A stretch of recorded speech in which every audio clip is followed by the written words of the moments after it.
It is the bye week for the New York Jets, so this coming Sunday, what should Jets fans be watching for?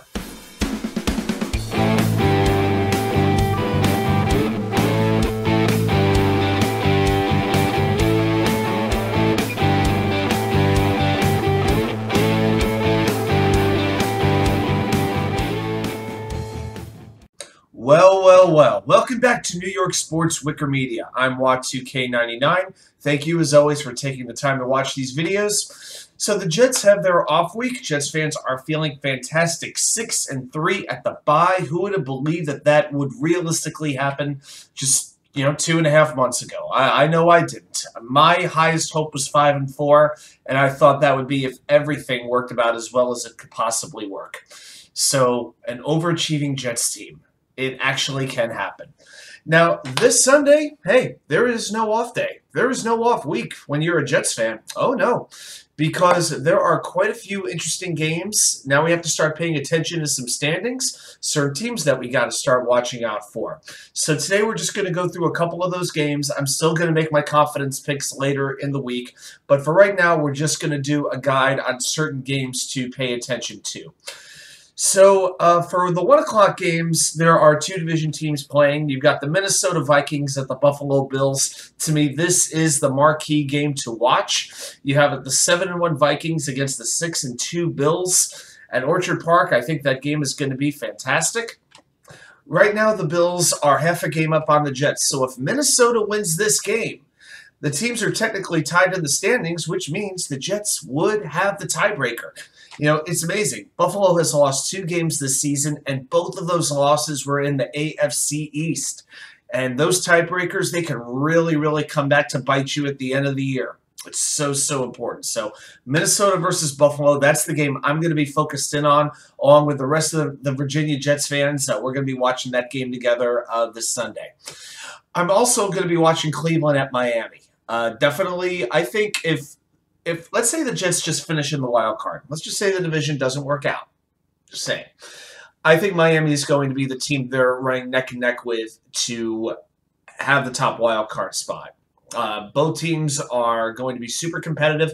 And Cleveland, you know what? They've been struggling. Their record is not exactly fantastic. They're only 3-5, but still remember, Deshaun Watson is coming back in a couple of weeks. Maybe he does give them a boost. Maybe they don't. Maybe the chemistry takes some time to build. But Watson is that wild card. I'm not ready to count out the Cleveland Browns just yet, but there's still no doubt you have to root for Cleveland to beat Miami in this game. Another game I'm going to be watching is Jacksonville at Kansas City, and you know what? Why not dream a little bit that the Jets might be able to take a run at a 1 seed or a 2 seed? I know it doesn't sound like it might sound a little bit crazy, but when the standings reflect it, the Jets could possibly do it as long as they keep doing what they've been doing. Not beating themselves, they could beat any team in the NFL. We've seen it. So I got to pull for Jacksonville in that game. Right now, the Chiefs are going to be coming into this game at 6-2 as well. Same record as the Bills. So I got to pull for Jacksonville there. One other game that 1 o'clock game that I was looking at, and I really wasn't sure how much attention to spend on this one, was Denver at Tennessee. Thought that was a little bit of a weird one. Denver's at 3-5. Tennessee is at 5-3. But you know what? If you want to pull for Denver, you certainly can. I got to be honest, though, this one I'm not going to be as focused on because if I had to make one seeding prediction for the NFL playoffs, which doesn't start for another 2 months, but I would bet Tennessee will be locked into that 4 seed. I don't see another team in this division that's even close to competing with them. Maybe Jacksonville will make a run. We know Houston's a disgrace, and Indianapolis, who I thought was going to have a really good season. I was as wrong about the Indianapolis Colts as I was any team. They have sunk below disaster. They've gone to the debacle level, have the Colts. So for me, Tennessee is definitely going to win that division, but I don't see them being good enough to overtake a Buffalo, a Kansas City. I don't even see them being good enough to overtake Baltimore or Cincinnati. So I think that is actually one thing. If the Jets were not to win the division, I think that 5 seed is going to be pivotal to them because I would much rather play in Tennessee than I would rather play a road game in Baltimore or in Cincinnati, 2 teams that they already lost to, Granted, Joe Flacco was quarterback and not Zach Wilson. And also the defense was definitely not clicking like it is now. So those are the 4 1 o'clock games. Minnesota against Buffalo, Cleveland against Miami, Jacksonville at Kansas City, Denver at Tennessee. Now, there really isn't anything to pay attention to as far as the 4 o'clock slate goes. It's all NFC games. But the Sunday night game, that's a big one to watch. You've got the LA Chargers of San Diego against the San Francisco 49ers. Now, to me, the Chargers are locked into the wild card hunt for the rest of the season. They got a whole lot of talent. They'll beat up on bad teams, but they're limited by their injuries and, in my opinion, by lackluster coaching. So we're not going to beat Kansas City out for that division as far as I'm concerned. So definitely a game where I'll be rooting for San Francisco. And it's really interesting looking at this hunt. The reason why I think the Chargers are so locked in, if you look at the standings, the Chargers are 5-3. If you look at the other teams right now, as far as the teams that would be wild card hunters, you might call them, you got the Jets at 6-3, Miami at 6-3, the Chargers at 5-3, and then you've got 2 other teams over 500 in the Patriots and the Bengals, both of whom are 5-4.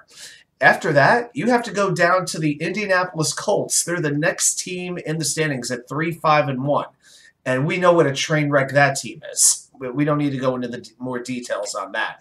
But after that, you've got the Browns, you've got the Broncos at 3-5. I mean, you could maybe make an argument, like I said, that the Browns could make a little bit of a run. Well, we definitely had some technical difficulties with that video. The audio actually petered out. So once I was doing the editing, put it together, realized I had to re-record the end of it. But the point of what I was saying is this.